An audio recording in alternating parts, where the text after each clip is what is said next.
Quando io sono arrivata dal sindaco doveva essere un semplice appuntamento, anche perché ero felice del Marzo in Rosa che era andato benissimo proprio per la questione della prevenzione sanitaria e io pensavo di avere un plauso del sindaco e invece mi ha detto devi dimetterti e da quando? Il 1° di aprile? No, da subito aveva già la lettera. Dimissioni in bianco per l'assessore al sociale Giuliana Tocchette. In mattinata il comune di Mogliano invia un comunicato stampa che parla di motivi personali, ragioni si legge, che impediscono di proseguire il mandato amministrativo. Una nota però subito smentita dalla stessa Tocchette. Che poi fra l'altro lui aveva scritto per motivi familiari.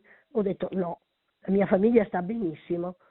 Ma dai, vai a fare la nonna. Io la nonna la faccio con la carrozzina in strada con i miei cittadini. E così emerge una realtà mai venuta a galla, 3 anni difficili, malumori continui con la giunta, spiacevoli inconvenienti. Io mi sono sempre sentita un po' come Calimero, non ero mai al corrente di tutto quello che si faceva. Eletta con quasi 200 preferenze, a penalizzarla nella precedente tornata elettorale lo spostamento del suo nome dalla lista civica a quella della Lega. 2 anni fa i primi malumori con Tocchette che presenziò ad un evento vicino a Casa Pound indossando la fascia tricolore, gesto che le valse una mozione di sfiducia da parte della minoranza. Un addio amaro sicuramente quello di oggi. Il sindaco Davide Bortolato, interpellato, ha scelto di non rispondere sulla questione. Quello che ho voluto fare l'ho fatto, l'unico rimpianto è che non sono capace di tenere la bocca chiusa.